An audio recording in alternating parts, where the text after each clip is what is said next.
Madame, Messieurs, très heureuse de vous retrouver dans le cadre de votre émission Dites-nous la vérité. On va essayer, on poursuivre quand même avec l'évaluation des premières actions, de premiers actes du deuxième mandat de Félix Tshisekedi, près de 6 mois après la prestation de serment du nouveau président, en tout cas de l'actuel président.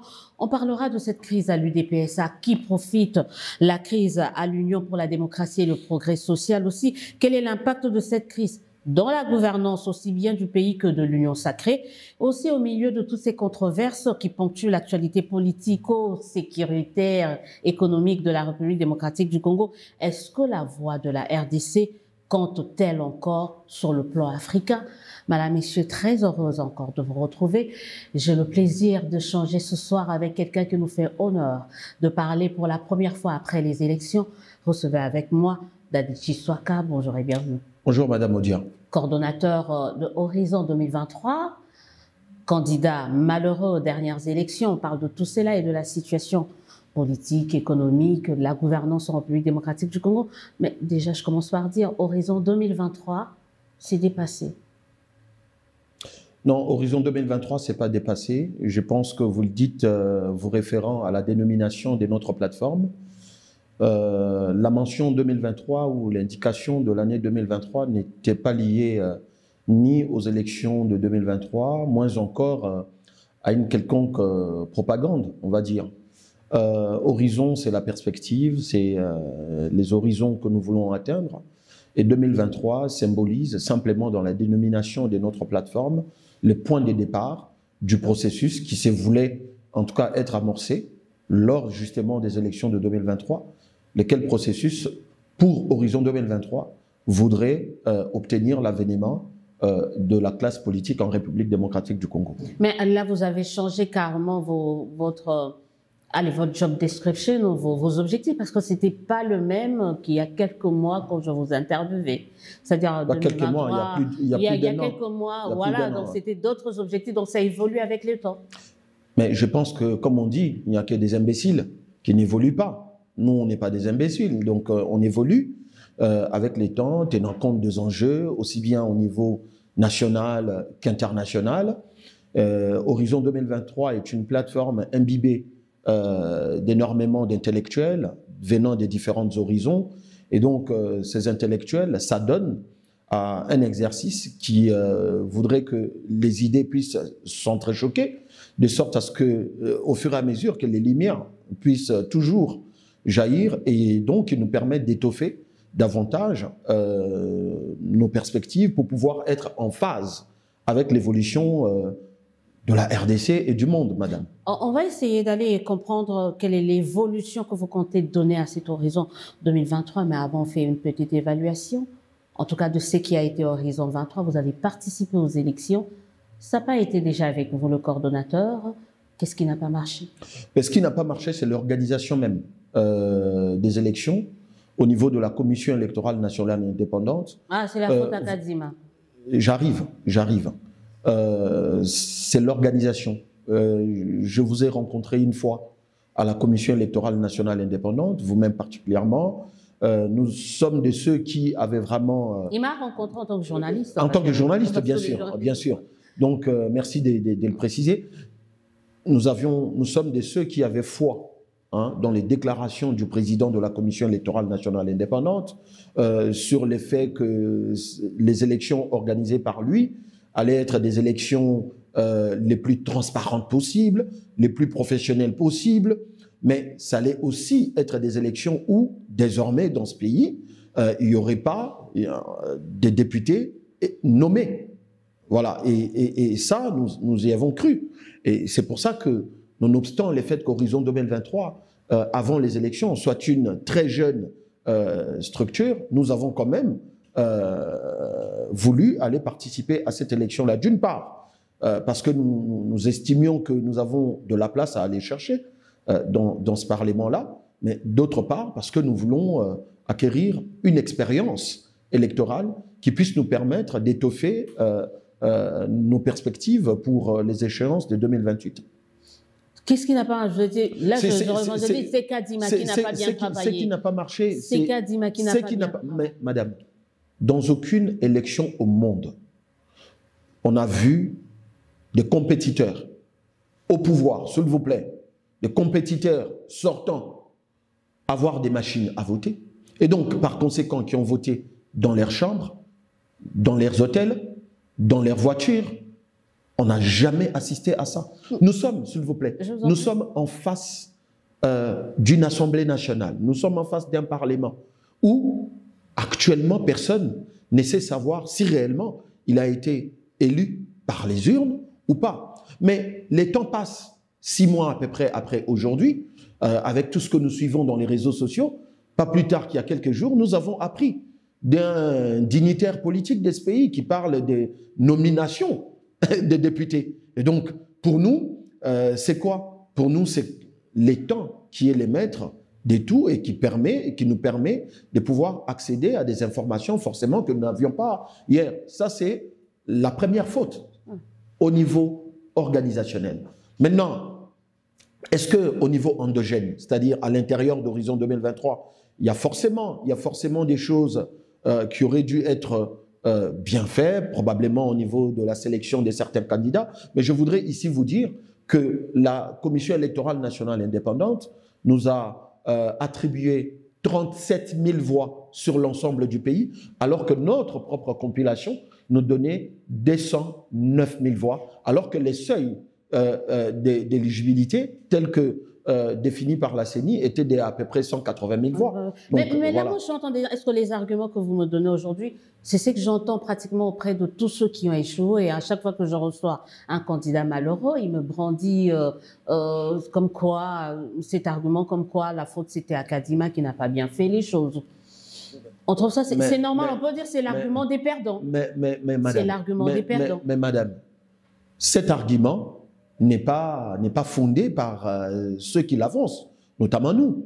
C'est justement l'imperfection, mais alors criante, constatée au niveau organisationnel par la Commission électorale nationale indépendante qui nous pousse à le dire. Ben ça, c'est une chose. La deuxième, est-ce que vous avez déjà interviewé des députés qui sont à l'Assemblée nationale qui, certainement, vous ont dit que oui, moi, je suis sûr d'avoir été élu? Je ne crois pas. J'en ai certains qui sont là-bas, qui sont des amis. Certains ne savent même pas comment ils se sont retrouvés sur des listes. Oh, mais que les dignitaires, certains dignitaires politiques, vous avez même vu qu'après ces élections, au moment du contentieux de ces élections, que les partis qui étaient dans la coalition, qui sont censés être ensemble, comment ils se sont entrés dedans pour dire que, voilà, nous avions tel résultat, tel parti nous a volé ceci, ainsi de suite. Donc, je pense qu'ici, en tant que peuple, on ne devrait pas être fiers des élections législatives que nous avons eues avec l'actuelle Commission électorale nationale indépendante.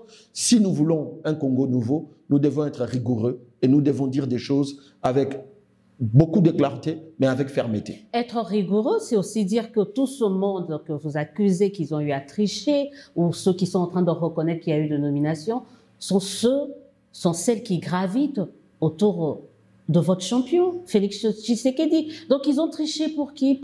C'est un peu comme si Félix Tshisekedi avait favorisé ou avait donné un cutus pour qu'il y ait la tricherie. Comment on peut dissocier Tshisekedi de toutes ces personnes qui, selon vous, ont eu à tricher pendant les élections? C'est vous qui dites que, voilà, je parle de ceux qui sont autour du chef de l'État. Moi, je parle de la situation globale, telle que les citoyens lambda l'a constatée autant que nous. Est-ce que être acteur politique, que je suis à la tête d'une plateforme politique, me donne la propension de dire que nous, on est mieux informés que les citoyens lambda qui nous suivent? Je ne crois pas. Il ne faut pas avoir cette prétention-là. Ne nous donnez pas autant des valeurs. Non, on est en train de dire, est-ce que ce n'est pas le pouvoir de Tshisekedi qui a favorisé la tricherie que vous dénoncez aujourd'hui? Des magouilles, de manigances. Mais écoutez, le président de la République a dit que la justice était malade. Mais si nous avions une justice... Parce que, merci de m'étendre la perche, nous avons vu la Commission électorale nationale indépendante, madame, invalider un certain nombre de candidats au niveau des élections législatives nationales. Mais nous avons vu ces mêmes personnes être compétiteurs aux élections sénatoriales, aux élections des gouverneurs. Certains ont été élus comme sénateurs et proclamés par la même commission électorale nationale indépendante. Dans quel pays sommes-nous? Il y avait un arrêt de la Cour constitutionnelle, on non, se plaît. je parle bien même de ceux qui n'ont pas bénéficié de l'arrêt de la Cour, qui n'avaient pas statué sur un certain nombre parmi les 82 candidats qui ont été invalidés. Sommes-nous dans quel pays, madame? Si nous voulons que les Congos changent, il faut bien que la justice joue son rôle, puisque le président lui-même l'a dit, la justice élève une nation, mieux la Bible, elle dit, la justice élève une nation, et donc on n'aura pas une République démocratique du Congo debout sans une justice équitable, sans une justice juste. Ce n'est pas parce que nous soutenons le président Félix Tshisekedi que nous viendrons devant votre caméra dédouaner ce qui a été mal fait. Vous avez habitué à ça, à un certain challenge, pas vous, mais oui. Sur la plupart de ceux qui gravitent autour du président, c'était pour dire le président c'est le plus beau, c'est le plus fort, tout ce qu'il fait est bien, tout ce qui se passe au pays est bien. Vous nous avez habitué à ça. Donc ceux qui disent ça, on s'étonne aussi de voir qu'il y a ce revirement, en fait. Heureusement que vous dites que c'est pas moi, mais en même temps, je pense que ceux qui les disent pour qui veulent les entendre. Mais en même temps, on ne va pas contredire le président de la République lui-même qui parle d'une justice malade. On ne va pas contredire le président de la République lui-même qui estime que sur des projets, des infrastructures, notamment des routes, il y a des vols. On ne va pas contredire le président de la République qui lui-même a lancé des travaux, par exemple la route Kalamba-Mbouji, Kananga-Kalamba-Mbouji, qui les a lancés. Un an après, les travaux n'avaient toujours pas commencé. Est-ce que ça, il faut vraiment ne pas être voyant pour ne pas voir que... Bref, je pense que si on aime les présidents de la République, il faut pouvoir, au jour d'aujourd'hui, avoir un certain éveil pour pouvoir dire « oui, ça c'est très bon, oui, nous applaudissons, non, ça c'est mauvais ». Et donc, il faut rectifier. Si on aime le président, ou si vous aimez le président de la République, il faudrait lui dire président, ça ne marche pas. Vous-même, vous n'arrivez pas à planter le décor pour que ça puisse marcher. Parce qu'il se limite à dénoncer une justice malade, mais que fait-il? Les routes ne sont pas bien faites. Que fait-il? Il n'est que dans la dénonciation alors qu'on l'attend dans l'action. Je suis d'accord avec vous que son Excellence, Monsieur le Président de la République, devrait beaucoup plus agir, on va dire.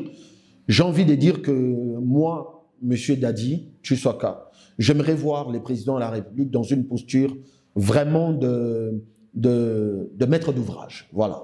Voilà. Parce que sinon, il dénonce comme nous autres alors qu'il a été élu pour agir. Madame Élisée Odia, j'aimerais vraiment voir les présidents de la République qui, du reste, est totalement volontariste, qui a la volonté de faire des choses.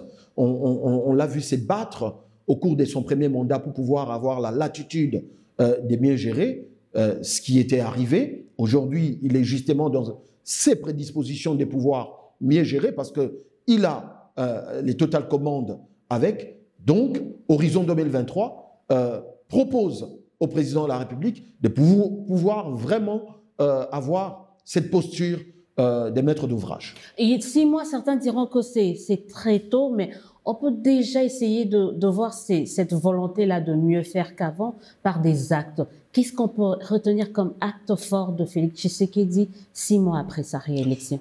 Personnellement, je pense que les débuts du premier mandat, plutôt les débuts de ce deuxième mandat, n'est pas satisfaisant. C'est pas moi qui le dis, même les présidents hier, en ouvrant les séminaires qui tendent à sceller les pactes citoyens, la cohésion et la solidarité de l'action gouvernementale, il l'a dit.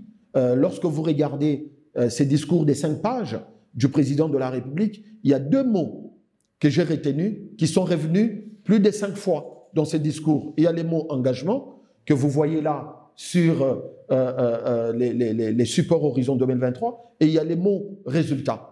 Qu'est-ce que ça veut dire? Ça veut dire que les présidents se rendent bien compte qu'il n'y a pas assez d'engagement de par les acteurs qui sont des animateurs des institutions de la République. Deuxièmement, les présidents s'aperçoivent que jusqu'à preuve du contraire, les résultats qui devraient aller dans le sens de rencontrer les aspirations profondes du peuple se font attendre et par conséquent, il faille se bouger. Et donc, le début de ce deuxième mandat a été marqué par l'arrivée tardive du gouvernement Souminois et puisque ces gouvernements est arrivé, puisque ces gouvernements ont été investis par les parlements, maintenant, nous sommes au moment du rendez-vous. Qu'attendent les peuples congolais? C'est quoi ce rendez-vous? Ces rendez-vous-là, c'est les caps qu'a fixé les présidents de la République le 20 janvier au stade des Martyrs. Mais c'est ce qu'il a également répété hier, encore une fois de plus, à l'ouverture de ces séminaires. Donc on se dit 6 mois après, on navigue un peu à vue, mais on est peut-être plus en proie à beaucoup plus des polémiques. On revient sur une phrase de Joseph Kabila prononcée il y a quelques années. Le problème avec Joseph Kabila, il disait ça à une époque, c'était des hommes. Il manquait 15 hommes pour essayer de mieux faire. Vous pensez que c'est le cas avec Félix Tshisekedi? Je pense que c'est le cas. Il y a un problème d'hommes? Je pense que c'est le cas. Je vais vous dire pourquoi c'est le cas. Et Horizon 2023 ne les dit pas aujourd'hui. Lorsque vous m'avez interviewé il y a plus d'1 an, madame, rappelez-vous que j'ai dit la même chose. Et aujourd'hui, lorsque vous interviewez les peuples congolais, les Quinois, qu'est-ce qu'ils vous disent? Les problèmes du président Tshisekedi, c'est l'entourage. C'est la classe politique actuelle, madame. Mais cette classe politique actuelle, elle vient d'où, madame Odia? Elle vient de Makanda Kabobi, sous Mobutu. Elle vient du manifeste de Lansele, sous Mobutu.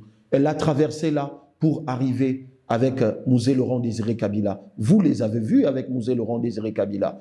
Vous les avez vus avec Joseph Kabila. Et 16 ans après au pouvoir, Joseph Kabila s'était rendu compte qu'il n'avait pas 15 bonnes personnes. La question, est-ce que toutes ces personnes dont Joseph Kabila mettait en exergue, qui n'étaient pas des bons collaborateurs, sont-ils pas aujourd'hui avec Félix Tshisekedi? La réponse, vous parlez de vous. Hein. Excusez-moi. Vous parlez de vous, Dadi Tshiswaka. Vous étiez avec Kabila, vous êtes avec Tshisekedi. Vous n'êtes pas exemple non plus.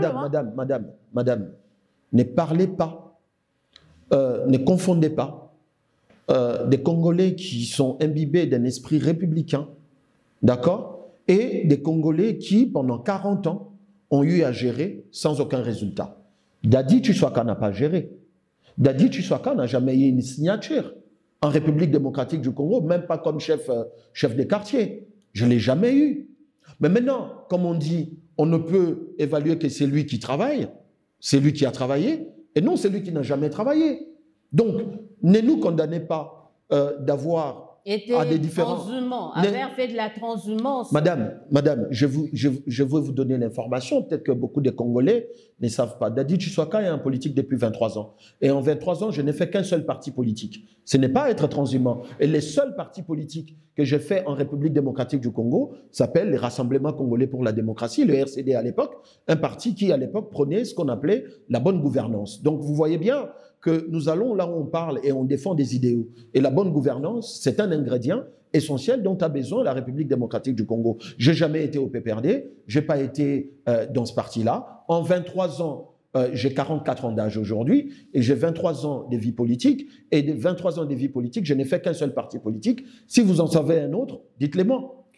Vous parlez tout à l'heure de la gouvernance, on va essayer de parler de ce qui se passe à l'UDPS, mais également de l'impact. Est-ce que ce qui se passe actuellement, non, je commence d'abord par une première question s'agissant de cette thématique.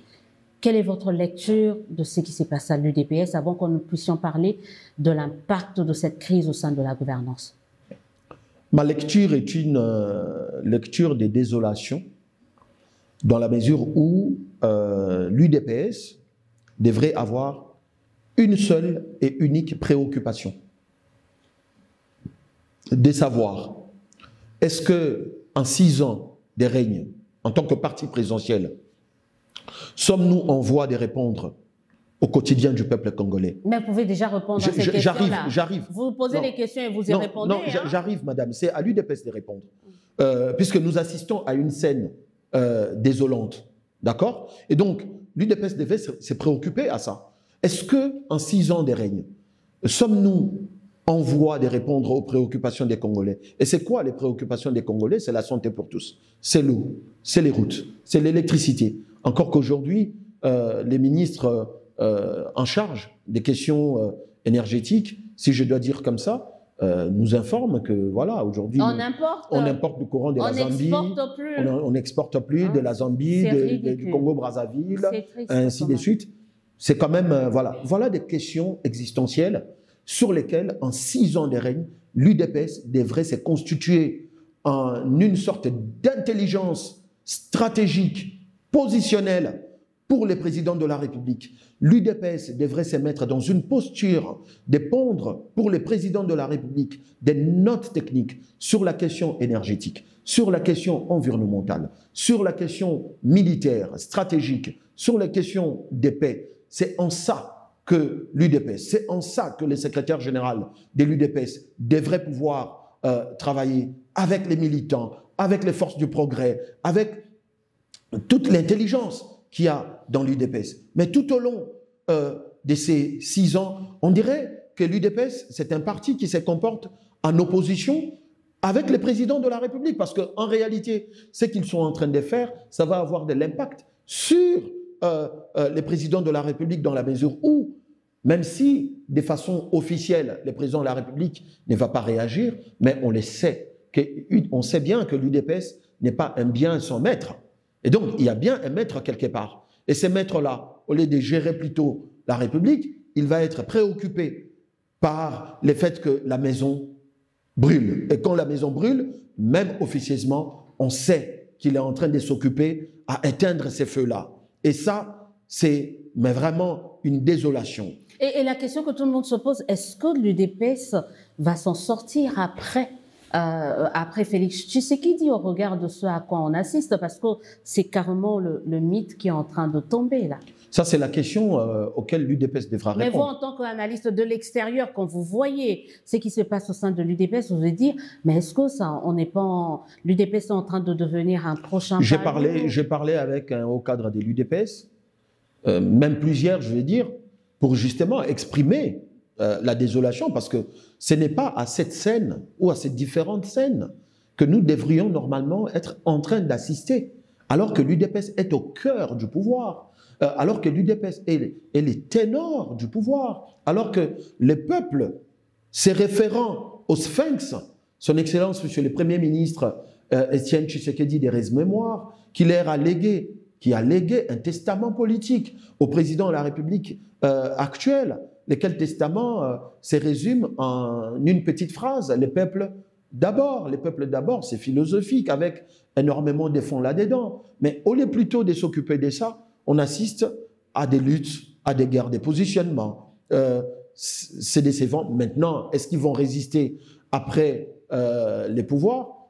En parlant avec un certain nombre de hauts cadres et des cadres de l'UDPS, la réponse est: ceci marque la vitalité du parti. Ben, voilà la réponse que j'ai eue.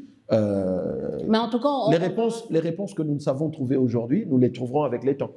Avec le temps, c'est très bien dit. De cette façon, on te dit la crise à l'UDPS et son impact, parce que là, vous venez tout à l'heure de dire que le président, au lieu d'être focus, par exemple, sur tout ce qui se passe au niveau de la gestion de l'État, et on doit encore être préoccupé par ce qui se passe, pas officiellement quand même, au niveau de son parti, il le fait. On se dit, y a-t-il un impact de cette crise dans la gouvernance du pays, dans la gestion de la Respublica aujourd'hui?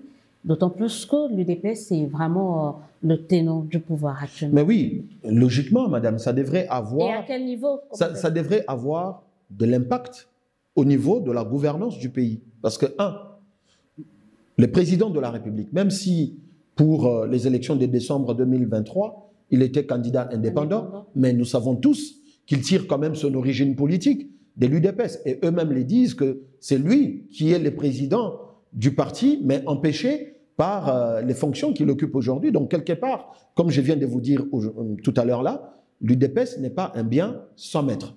Les maîtres existent bel et bien. Donc, ça devrait préoccuper les présidents de la République, même si officiellement, ça ne va pas transparaître, mais ça les préoccupe. Et donc, ça devrait avoir moralement, psychologiquement, un impact sur l'efficacité que devraient avoir les présidents pendant ces temps ici dans la gouvernance de la chose publique. Deuxièmement, Madame la Première ministre, elle est issue de quel parti? De l'UDPS. Par conséquent, elle devrait aussi être préoccupée par ce qui se passe dans la machine politique qui les a amenés à la tête de ces institutions-là. Mais troisièmement, l'UDPS a quoi? L'UDPS a à peu près 7 ou 7 ministres. Oui. Au niveau du gouvernement, Jean-Pierre Liaou, ainsi de suite. Tous ces gens-là, de quel camp devraient-ils appartenir aujourd'hui à l'UDPS? Parce qu'il y en a 2 ou 3.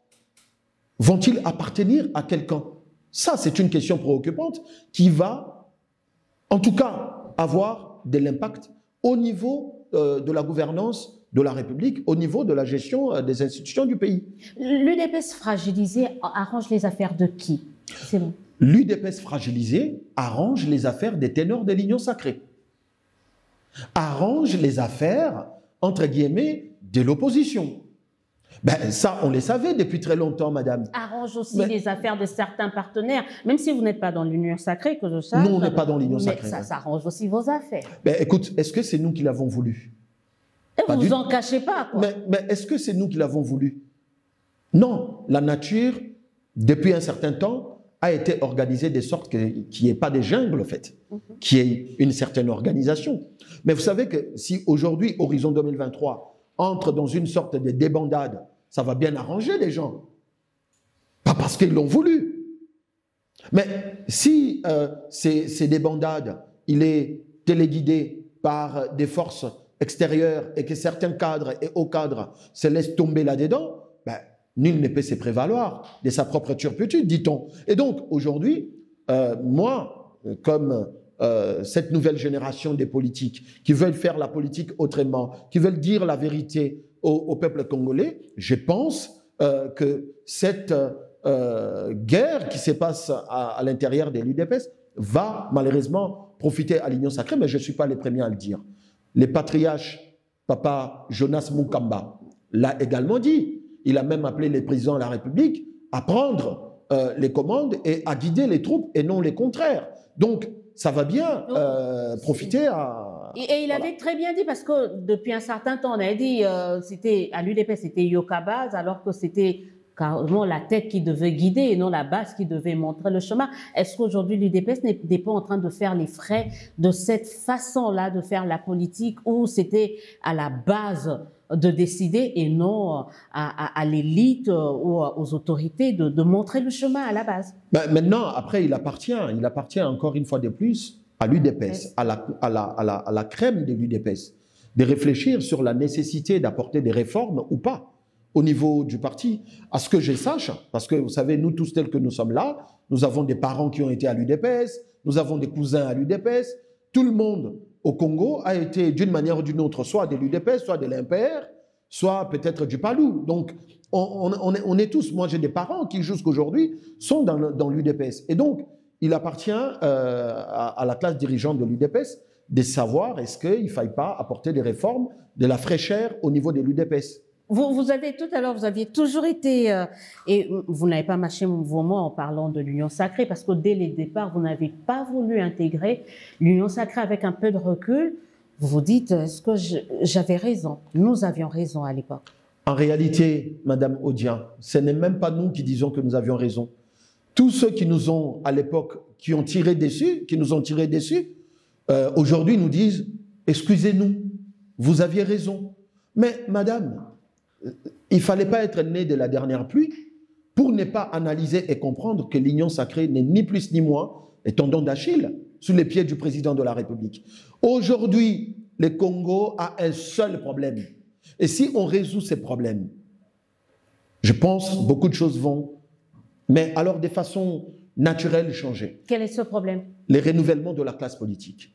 C'est ça le problème qu'on a. Et de ce point de vue, le président Félix Tshisekedi a deux défis. Et donc, le premier, c'est rencontrer les aspirations du peuple qu'il a plébiscité en décembre 2023. Sauf que, avec cette même classe politique, ça va être difficile, mais totalement difficile. Le deuxième défi, c'est de pouvoir pérenniser de façon positive les non-Tshisekedi. Il ne le fera pas si ce peuple congolais ne retient pas des souvenirs positifs au sortir du président Félix Tshisekedi à la gestion de la République démocratique du Congo. La clé, c'est le renouvellement de la classe politique. Puisque nous avons raté... Il chasse tous les anciens, il chasse ceux qui ont fait 40 ans, qui ont été dans les... Je vais répondre à cette question. Il fait comment? Puisque nous avons raté ces rendez-vous, par la voie électorale. Et je vous ai dit ça tout à l'heure. Et donc, maintenant, tout ce qui devra se faire comme mise en place au niveau des institutions de la République, c'est fait par quoi? Par ordonnance présidentielle.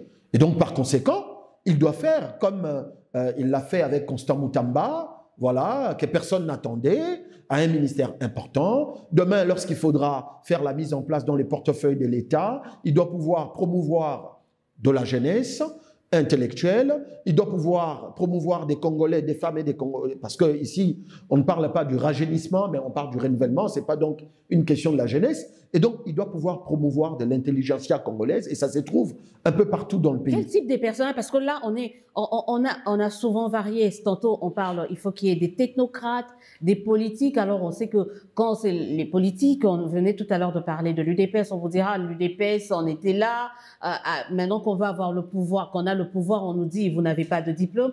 Quel type de personnes doivent travailler avec le président? Est-ce un diplômé? Est-ce que quelqu'un de loyal? Est-ce que quelqu'un...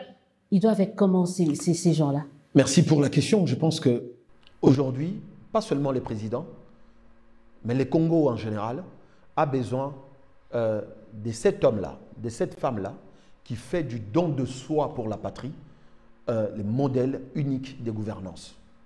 À partir du moment où on n'a pas fait du don de soi pour la patrie un modèle, la manière de gouverner, ben, ce n'est pas question des technocrates, des politiques, des bidocs, des tridocs, des professeurs d'université, puisque ces pays n'a été géré que par des professeurs d'université. Ils ont tous échoué. Ces pays n'a été géré que par tous ceux qui ont eu des diplômes à Harvard, en Pologne, en France, en Belgique. Ils ont tous échoué. Ce n'est pas parce qu'ils ont échoué que les diplômes sont mauvais. Hein. Ce n'est pas ce que j'ai dit. Ce n'est pas ce que j'ai dit. Mais ah par ouais, contre, il faudrait qu'on dise, sinon les gens... Ce n'est pas parce qu'ils ont échoué que c'est l'envoi. Ce n'est pas ce que j'ai dit. Mais par contre, ce que j'ai dit, c'est qu'il faut que l'homme que doit avoir actuellement le président de la République, c'est celui qui a en lui les dons de soi de la patrie. Après, ça peut être un diplômé. S'il a les dons de soi pour la patrie, très bien. Ça peut être un autodidacte, mais s'il a les dons de soi pour la patrie, c'est le type d'homme que nous voulons maintenant. Est-ce que ces hommes-là, on les retrouve dans l'actuel gouvernement?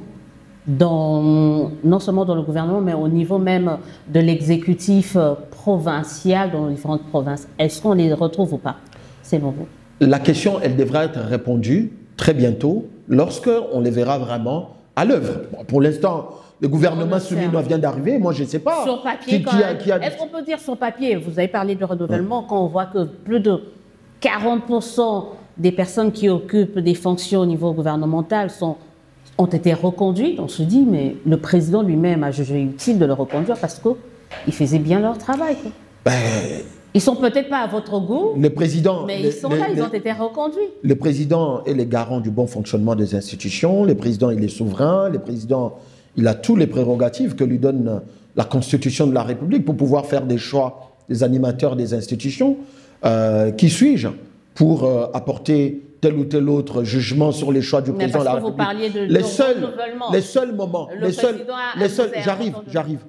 j'arrive. Les seuls moments qui nous permettra d'apporter notre jugement, c'est au résultat, madame. C'est au résultat. Certains ont déjà eu à travailler. On parle de quand on dit plus de 40%. D'autres ont déjà eu à travailler.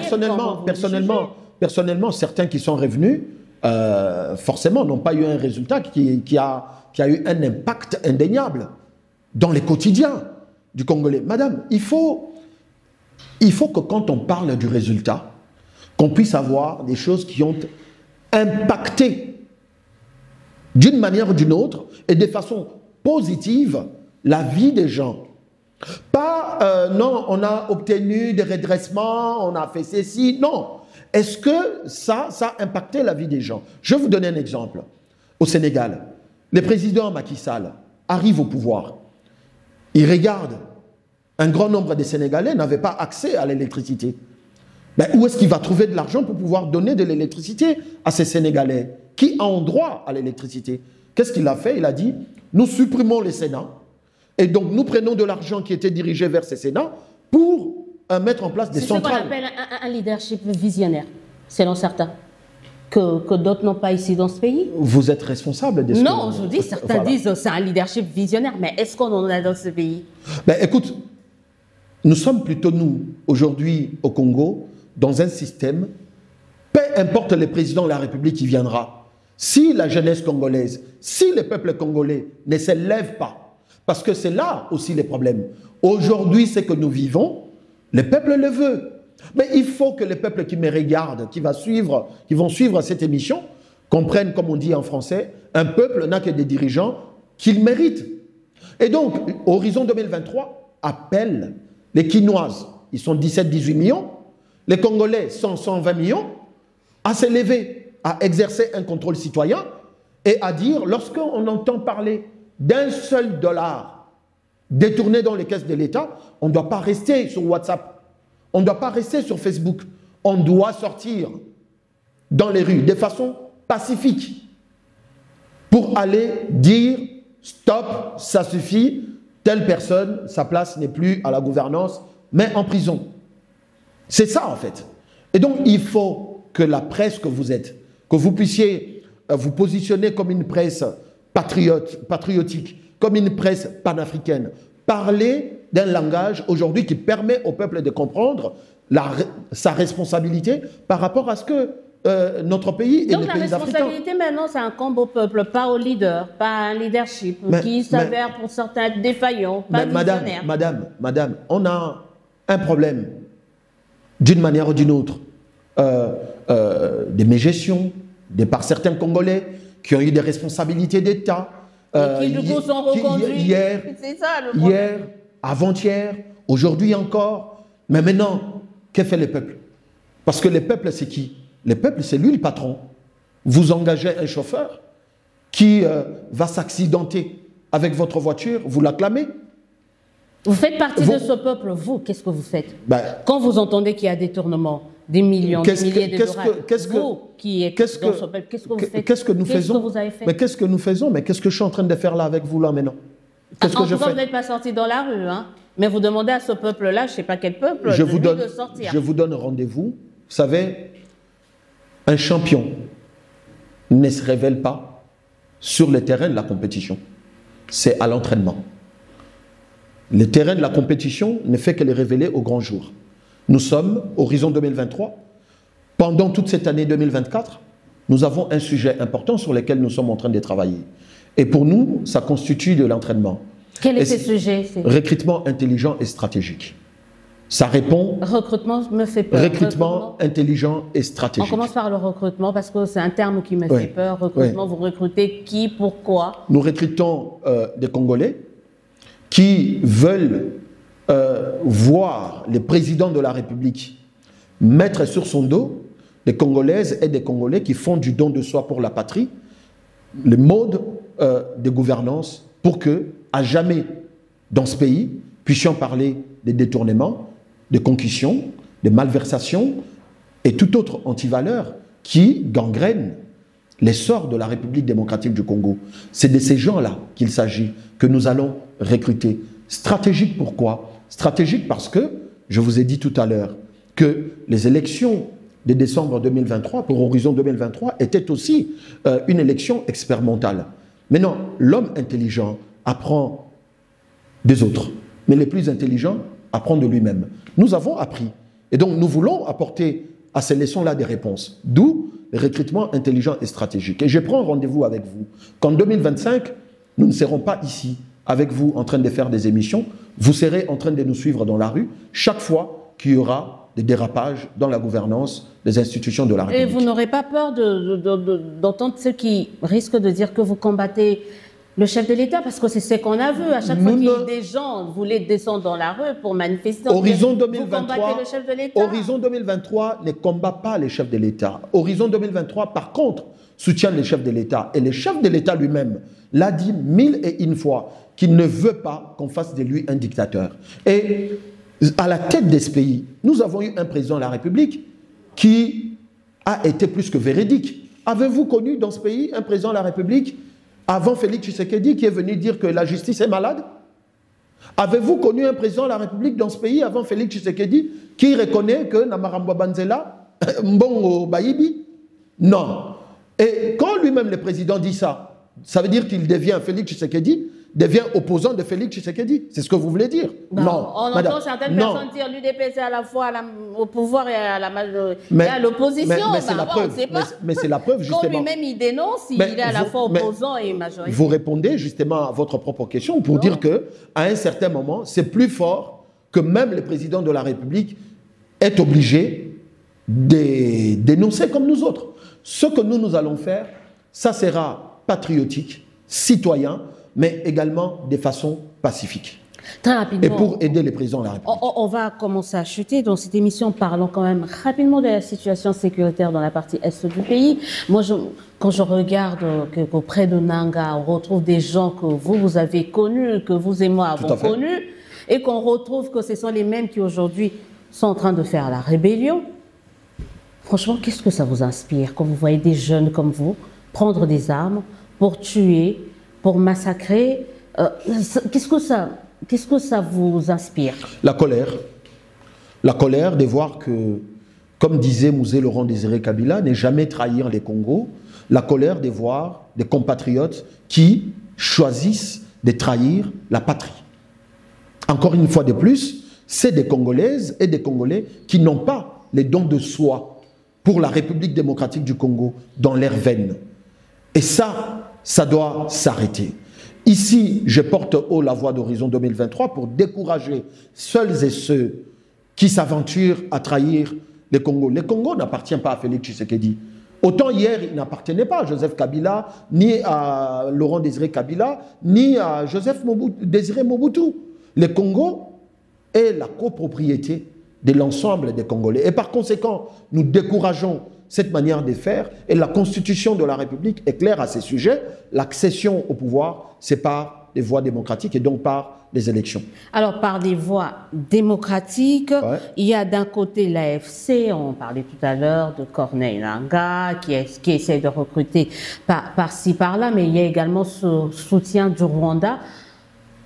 Ça fait presque 2 ans maintenant que Bunagana a été pris. On fait comment? Est-ce qu'on négocie ou on continue avec l'option militaire? Parce que là, ça commence à faire beaucoup de dégâts quand même. Pour avoir des victoires, vous n'avez pas besoin de faire la défense. Pour avoir la victoire, il faut faire quoi? Il faut attaquer. Voilà pourquoi on dit toujours dans les jargons footballistiques que la meilleure défense, c'est l'attaque. Mais on attaque. Aujourd'hui, s'il vous plaît, de façon solennelle, Horizon 2023 soutient les propos du président de la République pendant la campagne électorale, lorsqu'il dit à la moindre escarmouche, nous allons attaquer. S'il vous plaît, nous encourageons les présidents. Il s'est dit juste après. Nous avons... Lui-même, il a dit que non, il donne la chance à des pourparlers, à des négociations. Maintenant, Madame Odia, vous êtes en face d'Horizon 2023 qui porte sa voix pour dire au président, nous l'encourageons à promouvoir l'option militaire. Il faut faire la guerre. Il faut attaquer. Parce que la République démocratique du Congo doit s'organiser de sorte à avoir l'ensemble des attributions de la puissance. C'est-à-dire les militaires formés, l'équipement. Et donc, nous sommes un pays dont la vocation est d'être une hégémonie. Mais ça demande du temps, justement, ça demande du temps et d'investissement. Est-ce qu'on a ce temps-là? Madame Odia, parfois c'est dans les moments difficiles qu'on arrive à se construire. Pourquoi? Parce que si les Niger, les Burkina, les Mali s'étaient dit que nous n'avions pas d'armement, que nous n'avons pas assez de militaires, comment on va faire? Ils ne seraient pas aujourd'hui ce qu'ils sont. Rappelez-vous, madame, pendant 10 ans, il y a eu ce qu'on a appelé l'opération Barkhane, il y a eu la MINISCA, il y a eu un certain nombre de missions de maintien de la paix au Mali, mais le Mali était toujours un pays divisé, là, ainsi de suite. Mais lorsque les Maliens n'ont pas regardez le fait qu'on n'a pas d'armes, qu'on n'a pas ceci, ils ont pris la décision de dire, maintenant, dans nos difficultés, on doit pouvoir se reconstruire. Conséquence, les territoires maliens sont aujourd'hui contrôlés par les régimes assimilés. Il reste quand même des zones madame, qui sont assez déstabilisées. Vous parlez à quelqu'un qui a fait, il y a 2 mois, 2 fois le Mali, qui a rencontré les autorités maliennes, qui a rencontré la jeunesse malienne, qui a rencontré la société civile malienne. Hier, il était impossible d'aller à Kidal et dans d'autres coins de la République malienne. Chose réelle aujourd'hui. Le Mali est un pays calme. Et savez-vous qu'à une certaine époque, pour faire face au terrorisme, le Burkina allait emprunter les armes au Mali. Baboundi, Bitumba, et puis après, ils vont remettre. Est-ce que savez-vous ça? Et aujourd'hui, le Burkina est un des pays de l'Afrique qui, militairement, est en train sérieusement de se construire. Un peu comme dans les pays ouest africains ou le Sénégal, comme vous l'avez cité tantôt, il y a un leadership visionnaire. Nous avons juste une organisation. Nous avons ça, en fait. Félix Tshisekedi a une vision des guerres, la guerre que nous avons. Parce qu'il faut reconnaître aussi une chose. Il faut reconnaître que c'est depuis l'avènement de Félix Tshisekedi que les Congolais lambda aujourd'hui voient assez clair sur la question de la guerre à l'est de notre pays. Ben oui, bénéficier d'un soutien que Kabila n'avait pas bénéficié. J'arrive, Madame Odia. Ça, c'est la première chose. La deuxième chose, rappelez-vous que c'est sous Félix Tshisekedi quand même que le monde entier, activistes, toutes sortes de personnes, parlent de cette guerre. Avec des condamnations, même si Horizon 2023 plaide pour des sanctions, de façon concrète, un peu comme on le fait pour l'Ukraine et pour d'autres conflits dans le monde. Savez-vous, madame, qu'Horizon 2023 a mené une diplomatie agissante qui nous a amenés au Sénat français. Et c'était pour la toute première fois que les sénateurs français apprennent avec des détails ce qui se passait à l'Est. Et les sénateurs socialistes, je cite son nom, M. Rachid Temal, au sortir de la réunion entre les sénateurs français et Horizon 2023, a interpellé les ministres de la Défense de la République française pour obtenir de la position claire de la France sur cette question. Nous avons discuté avec des députés français. Et d'ailleurs, je crois que c'était au mois de septembre de l'année dernière, une fois retourné au pays, on a vu un certain nombre de sénateurs et des députés français venir voir les présidents de la République. Et cette délégation avait à sa tête un des députés qui a eu des réunions avec Horizon 2023. Mais ça contraste avec ce que vous avez dit tout à l'heure, oui. Mali, Burkina, Niger. Allez, je peux dire de manière assez très... On chasse les Français, mais parce que pour eux, les Français faisaient partie du problème. Ouais. C'est pareil. Vous, on peut faire pareil si on veut prendre l'exemple sur eux. Non, madame, je suis en train de me spécialiser sur la question du Sahel. Et on peut faire 4 nuits en train de parler de cette question-là. Avant que les Mali, les Sénégal, les Burkina et les autres en arrivent là, ils ont commencé par parler. Voilà pourquoi les ministres des Affaires étrangères maliens, Abdoulaye Diop, a toujours insisté sur le fait que les Mali ne refusent pas de dialoguer avec la France ou avec les autres. Nous pouvons faire pareil. La RDC a une vocation d'être une hégémonie au niveau africain. La RDC a vocation d'être un pays membre permanent du Conseil de sécurité des Nations Unies. On est inaudible. On ne joue pas notre rôle. Il faut aller de façon concrète, active sur les terrains informationnels, parce que la guerre, elle est aussi à ce niveau-là. Du point de vue militaire, Horizon 2023 propose, aussi bien que nous sommes avec les partenaires traditionnels, mais d'une manière ou d'une autre, qui sont derrière cette guerre, pour l'exploitation illicite de nos minerais, mais il faut également aller vers les mondes multipolaires, dont le bloc est constitué par ce qu'on appelle aujourd'hui les BRICS. C'est quoi? C'est la Chine, c'est Moscou, c'est l'Iran, c'est le Brésil, c'est l'Inde, c'est la Turquie. Voilà, il ne faut pas que notre collaboration avec la Chine, avec les Japon, s'arrête à nous offrir des dons en termes de riz, alors que nous sommes un pays à vocation agricole. Savez-vous qu'aujourd'hui, en Afrique, on parle du miracle agricole? Vous savez où ça se trouve, le miracle agricole? Ça se trouve en Égypte. L'Égypte, c'est le 13e plus petit pays d'Afrique. L'Égypte, c'est 86% à peu près des terres, disons, c'est un pays désertique. Avec 3 millions, légèrement plus de 3 millions de terres arables, mais l'Égypte est première dans la production, quasiment, de tous les biens de consommation de première nécessité. Des blés, des maïs, ils sont 4e, des tomates, ils sont premiers, des pommes de terre, ils sont premiers. Et nous, qu'est-ce que nous faisons? Et donc, il faut que l'hégémonie de la République démocratique du Congo, aussi bien sur les plans énergétiques, sur les plans agricoles, sur les plans surtout militaires, nous puissions nous constituer une dissuasion capable de faire en sorte que on ne devrait plus se réveiller un matin et rêver faire la guerre à la République démocratique du Congo aussi facilement qu'on les penserait. Ouais, là, ce sont vraiment, certains risquent de dire un chapelet des bonnes intentions parce qu'on va très bientôt terminer. On me dit, mais là, je me pose la question de savoir, et je vous la pose cette question, de savoir quel peut être le rôle, quelle peut être la place actuelle de la RDC dans ce monde, d'abord en Afrique. Parce que là, on s'est dit, vous avez parlé de l'AEC, on voit des gens s'organiser, mais la RDC semble être seule. Quel peut être son rôle, quel peut être son apport dans cette Afrique qui est en train de bouger, qui est en train de se redéfinir par rapport aux puissants? Le rôle de la RDC, de façon naturelle, c'est un rôle de locomotive. La RDC doit être la locomotive de l'Afrique. Oui, là, c'est lorsque j'arrive, mais non, mais il n'y a pas autre façon. Qu'est-ce qu'elle doit faire?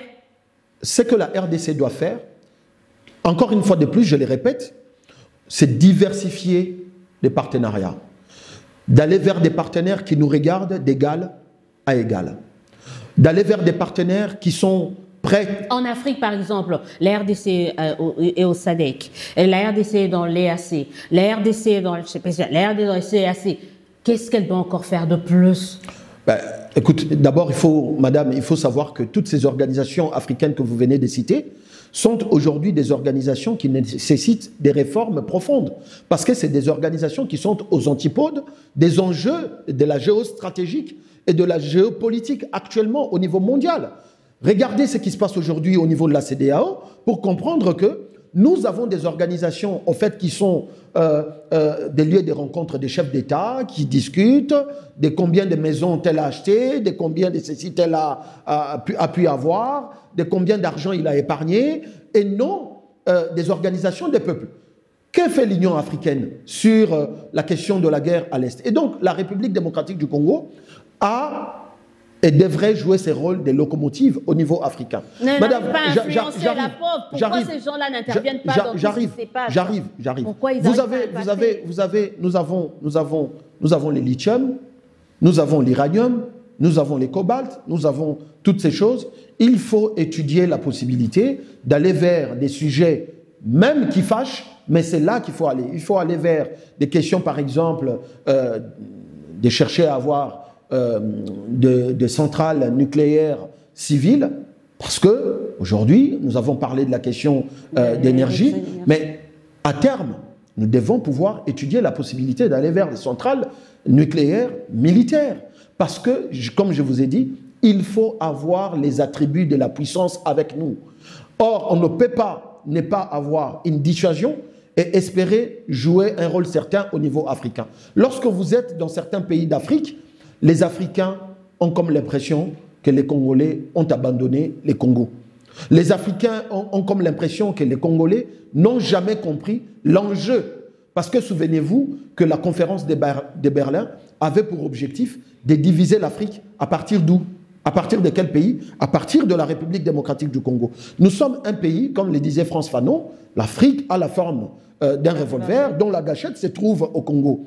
Il appartient à nos dirigeants, il appartient à la classe politique, à la classe intellectuelle, de réfléchir sur la nécessité de remettre la République démocratique du Congo, du point de vue de sa situation, de son positionnement stratégique en Afrique, du point de vue de ses potentiels, aussi bien de sol et du sous-sol, du point de vue de sa démographie grandissante, du point de vue de sa superficie. Nous sommes un pays locomotive de l'Afrique, il faut en prendre conscience, il faut y travailler, de sorte que de façon concrète, nous puissions réellement jouer ces rôles-là. Au niveau de l'Union africaine, au niveau des organisations régionales et sous-régionales, il faut pouvoir aller vers là-bas. Et j'insiste par le fait que Horizon 2023 plaide pour la diversification des partenariats stratégiques. Et aujourd'hui, les partenaires susceptibles de nous regarder comme un pays souverain et de traiter avec nous de façon égale, c'est le bloc du BRICS et pas les institutions de Bretton Woods pas l'OTAN qui est représentée par nos partenaires traditionnels, la France et autres, il faut aussi regarder vers du côté des BRICS, notamment l'Iran, la Chine, l'Inde, l'Iran, je ne serai pas jusque-là, mais bon, donc, il faut regarder ça. C'est un débat que vous venez de lancer. Moi, je crois qu'on va continuer à parler de ça, de comment est-ce la place et l'impact ou le rôle que doit jouer la RDC en Afrique, mais à travers le monde également. On continue de réfléchir ça, mais pour aujourd'hui, je crois qu'on va s'arrêter là.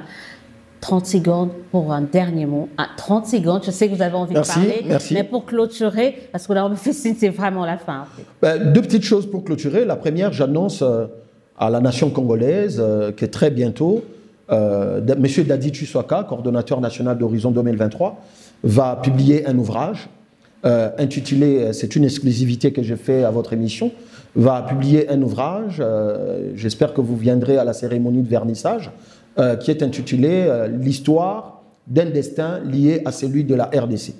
Et donc, c'est pour très bientôt. Et dans cet ouvrage, je propose la refondation de l'État, c'est-à-dire reprendre à zéro, parce qu'il est nécessaire... Ça me fait penser au programme de Sisanga, ça c'est entre parenthèses, voilà. C'était la refondation. Je ne sais pas, bon, mais...